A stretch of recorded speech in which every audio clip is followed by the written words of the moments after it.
నాగర్ కర్నూలు జిల్లా వెల్దండ మండలం కొట్ర సమీపంలో జరిగిన మహిళా హత్య కేసులో నిందితుడు షాంపూరి రాములు 43 సంవత్సరాలు గత 20 రోజుల నుంచి పథకం ప్రకారమే హత్య చేసి అనంతరం తన మేనల్లుడు నాయని శ్రీనివాస్ సహకారంతో శవాన్ని బూడిద చేశాడని వెల్దండ పోలీసులు తెలిపారు.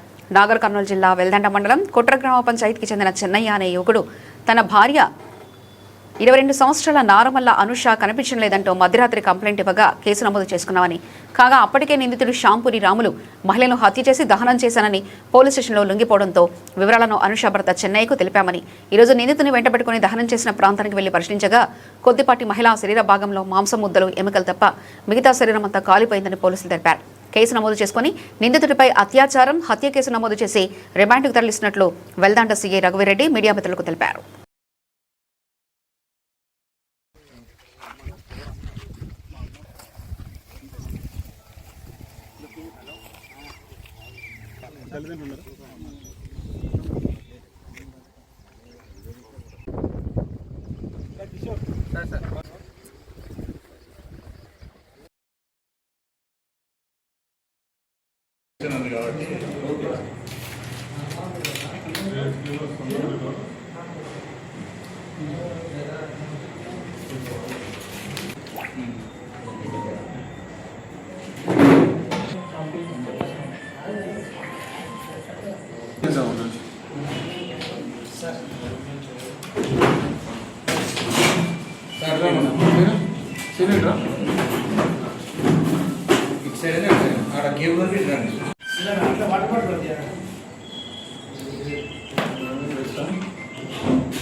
అనగా 12th ఆగస్ట్ మిడ్ నైట్ టైంలో 00:15 hours ఆ సమయంలో చెన్నై అనే వ్యక్తి, కొట్ర గ్రామానికి సంబంధించిన వ్యక్తి పోలీస్ స్టేషన్కి వచ్చి అతని భార్య మిస్సింగ్ అంటే కనపడలేదని చెప్పి కంప్లైంట్ ఇవ్వడం జరిగింది.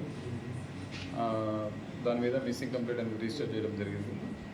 తర్వాత ఒక 2 గంటల తర్వాత సుమారు 2 గంటల 2 AM టైంలో నేరస్తుడు షాంపూరి రాములు అనే వ్యక్తి పోలీస్ స్టేషన్కి స్వతహాగా వచ్చి అతను ఏదైతే మిస్సింగ్ మహిళ ఉందో ఆ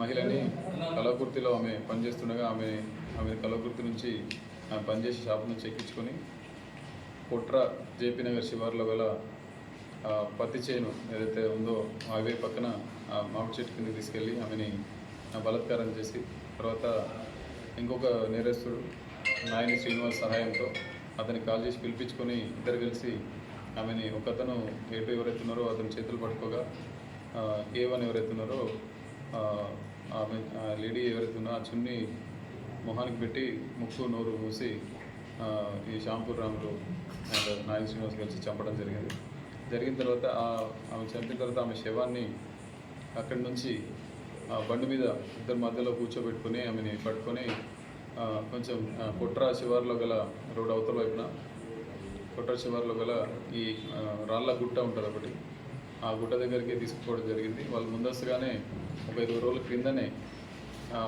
పథకం ప్రకారం చంపుదామని ఆ మహిళను చంపుదామని నిర్ణయించుకొని అక్కడ ఆల్రెడీ ఆ 2 రాళ్ళ మధ్యలో ఆ కర్రలను ఆల్రెడీ పేర్చడం జరిగింది.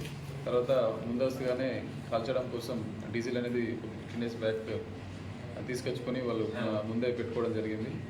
ఆ ప్లాన్లో భాగంగా అమ్మాయిని ఆ శవాన్ని తీసుకొని అక్కడ పోయి ఆ రాళ్ళ మధ్యలో ఉన్న కట్టెల మీద పడవేసి తగలబెట్టడం జరిగింది.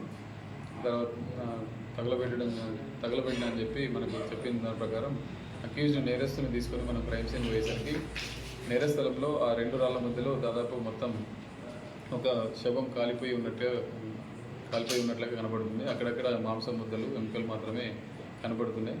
దాని ప్రకారం ఫోరెన్సిక్ ఎక్స్పర్ట్ అయితే ఫోరెన్సిక్ డాక్టర్ ఎవరైతుంటారో అక్కడికే నేరస్థలానికి పిలిపించి అక్కడే పంచనామా అండ్ పోస్ట్మార్టం ఎగ్జామినేషన్ అనేది చేయడం జరిగింది. ఆ తర్వాత ఇంకొక నేరస్తుడు కూడా ఎవరైతే సహకరించిన నాయని శ్రీనివాస్ని కూడా పట్టుకోవడం జరిగింది. ఇద్దరు మా కస్టడీలో ఉండడం జరిగింది.